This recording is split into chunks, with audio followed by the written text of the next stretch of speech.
we're looking at, there's some slight differences we're going to have next year about it. And part of it will involve you guys too. So there's going to be an invitation to help out. All right? Pastor, so I just want to announce what you're doing. Active Love is our fund to basically, it's established to help those with immediate needs. And that could, of course, we do have our clothes closet and our food pantry. But this is also immediate needs when it comes to utilities, phone cards, small measures to basically help bring a little bit of relief for people. But we want to expand the idea of how to be a blessing in the community as well. Before I do that, our next slide is just a quick understanding of where it gets funded. So Lori and I, we receive requests. There's some oversight with elders as well. But it is funded entirely by donations. Okay, this is not part of our church fund. This is just funded by donations that come in either by check, or we actually do have an Active Love box out in the lobby, although we haven't really spoken a lot about it because Lori and I have been just kind of thinking through how we want it to look. Some of that means what is it for and what is it not for. But our contributors, meaning all those who donate, it's all confidential, including those who receive as well, although we do keep track of, Lori and I keep track of who we give to, but we do not share that with anyone else, unless it is a large expense that needs to go to the elders for approval. Okay? So, I really want to get back into, I can't even turn my own page. Oh, okay, so just a little bit more about the management of the funds themselves. Like I said, Lori and I, we do have a request form that looks like this, and I'm going to bring it back up later. But we process these to make sure we are keeping track of the names and amounts, things like that, because we just want to keep a record of who we're helping and how we're helping. The important thing I would say to note on this is we have added two extra lines to this, which is this a request for another person besides yourself? There was one time in the past that someone came to us with a need, and it wasn't the person who had the need themselves. It was someone on behalf of another, and we want to be able to do that as well.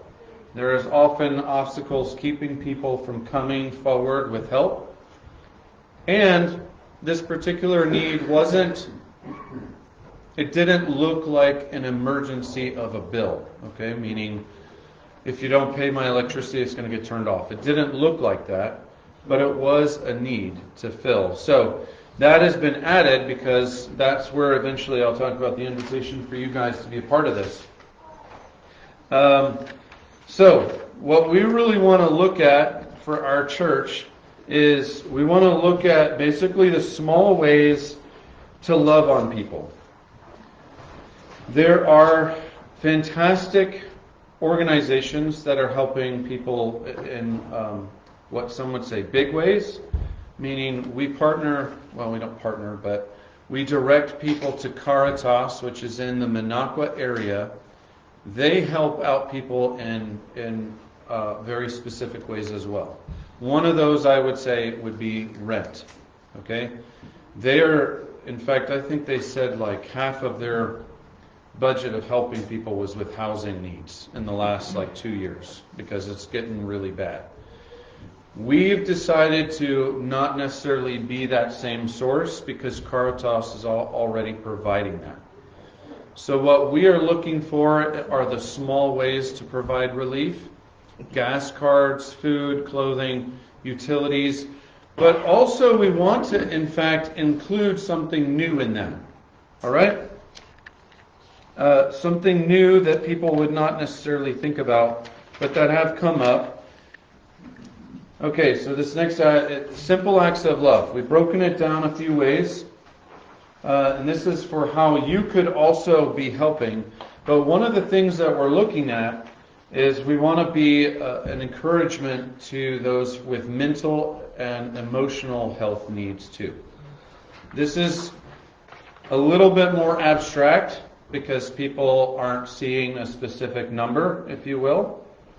But when people have either anxiety, depression, grief, something that you feel can be addressed, then we want to hear about that too. Now, I want to be able to say this, it's kind of gray, but obviously there's going to be people you know, and I would encourage you to be a source of comfort and encouragement. But if it's someone you don't know that well, and you feel like it's something that the church could do, meaning if you have a neighbor or someone that you see and you feel like they're struggling, but you are not necessarily in as deep of a relationship to talk to them about it, I would say we want to be able to hear some of those requests that would say, hey, do you guys put together an encouragement gift?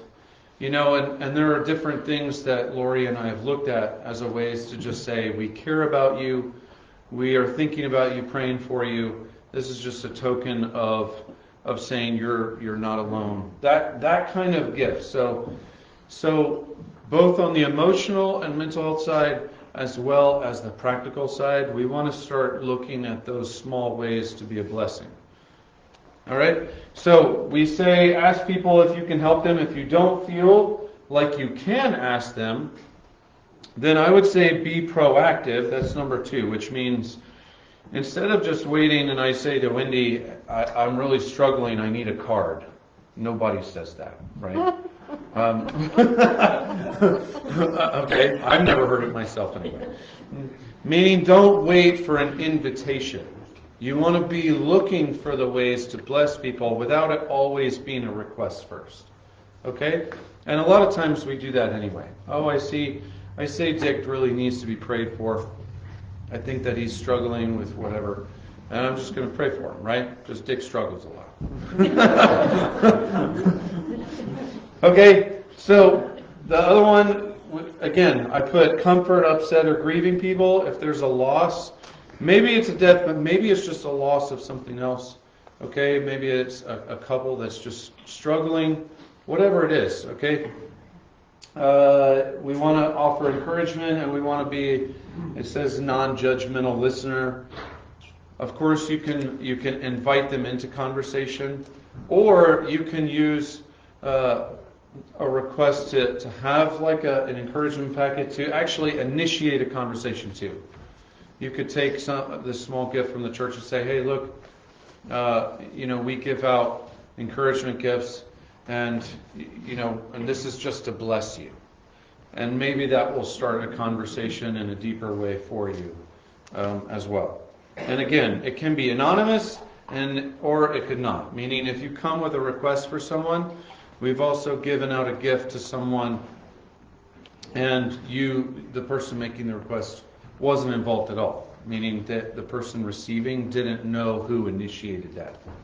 Okay? So if that helps out too, that's fine. All right? So I think those are the biggest points I want to make.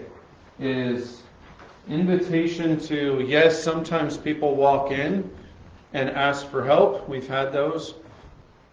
But there's a lot more eyes and ears involved if I say, hey, if you come across people regularly, like once a week or once or twice a month, and you feel the person is in a place of struggle, which there are a lot of people in that place, I invite you to come and talk with us, me and Lori, one of us, about the situation that we could work through and say, hey, we can provide a response.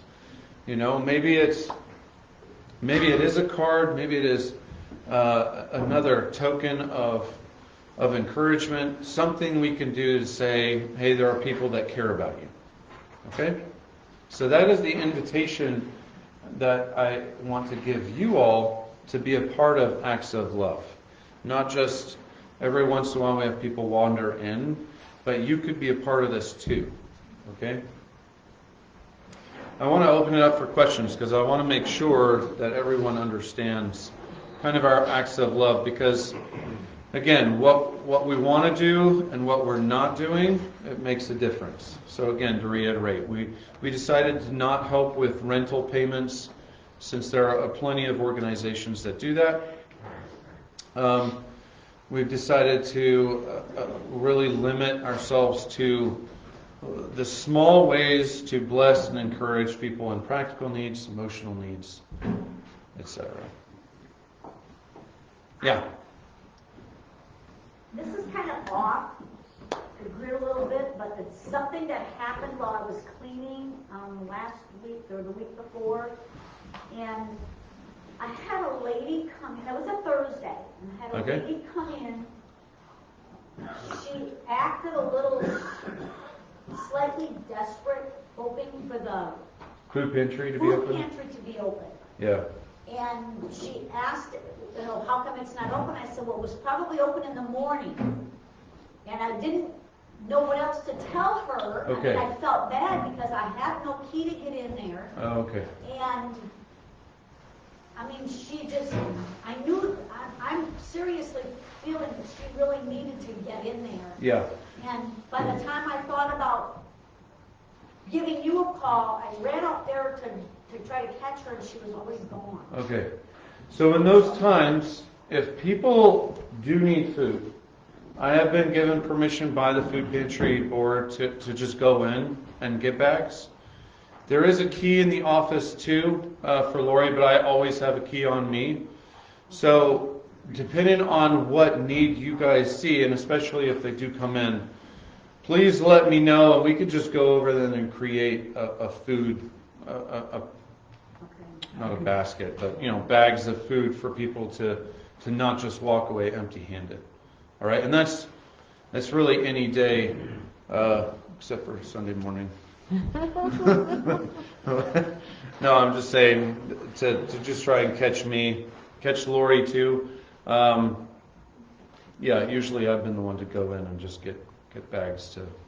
Would it be helpful for people if we had a postcard or a card that we created? I always think of a business card that would have, in a case of emergency, you can call pastor's number and this and that. I know we have it on a lot of our information, but we don't have that information that we can hand someone, like this lady, or like someone else, or for ourselves to have all that in our pocket. I would say I would leave my number in your hands. I'm not just going to give out my number to people who are in need. That So your suggestion was to make all of us to make sure we have your number in our pockets that we can call. It's on the bulletin. It's on the newsletter. It's on pretty much everywhere.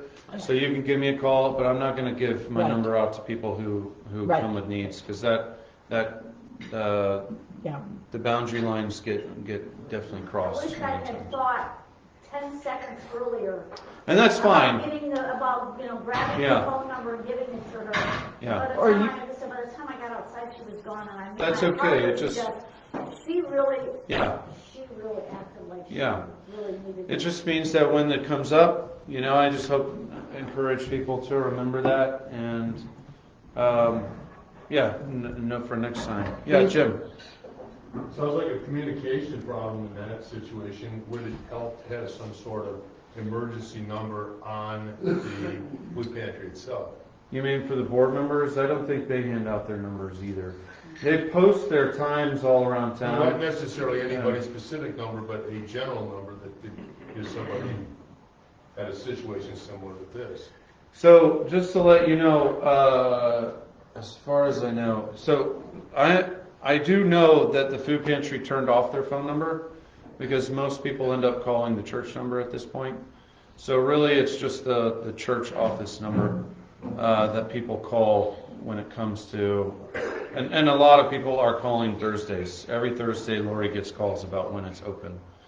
So and I can never remember, because I like to bring stuff from the store that I work at. Yeah. And I can never remember what Thursday they're open in the morning and what Posted Thursday they're open at night. It's posted on the calendar. I know it is. it is posted, but they have different times, and I don't ever remember either. Every week it's like either morning or afternoon, and I can't ever tell which is which. And that's, that's just, That's why people calendar. call. Yeah, that's why people call. So, We should have a sign out there, maybe with a calendar of openings in plastic where people can, I think they do, don't they post it on their door? I'll have to go look to see if they I don't post it think on their door. I would think that each month they would do that, but I'll look into that. Okay. Hopefully that makes sense about our active love. We want to make sure that we are loving people well, and I don't want anything to stand in the way of that. Again, no matter what the need is or the kind. All right? And I just wanted to share, just an FYI for people that want to share the information of Caritas, if you have someone that has that greater need, there is a small flyer in the track rack Yeah. that Lori always makes sure there's a few in there. So take some or take one, Yeah. so that if you meet someone that needs those greater needs, you can just hand that to them and then they would have all the information that they need. There's one on the bulletin board as well. But again, if you just remember the name Caritas, people will look it up too. But it's just important to make sure we know how to respond when we see a need, what options are available to you when it comes to the kind of need as well. And if you are not sure, I would say just come in or find me or Lori and have a conversation about it as we try and kind of figure our way forward in some of the ones that are not black and white needs. Pastor, where are the request sheets kept? Are they just in the office? Yeah, Or will you- you'll be able to get one from Lori. She'll have them, and I'm trying to think. I don't think there's another. We could probably put one as up on the bulletin board itself, like we do with the. I'm trying to think. There's another one. I know we put calendars on the bulletin board as well, so we could probably run a few copies and make sure they're available if people want to. But if it's one of those needs that again is not black and white, there is a place where it says what is it for. If it needs a longer conversation, just stop in and have a quick conversation with us. Okay? Thank you. Thank you guys. Okay, before.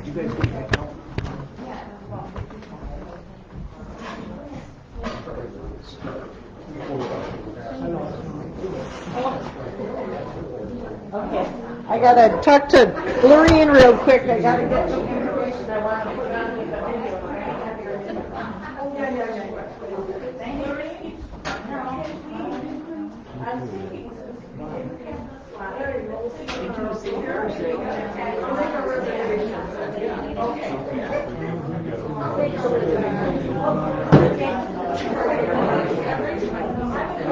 Yeah, I can't.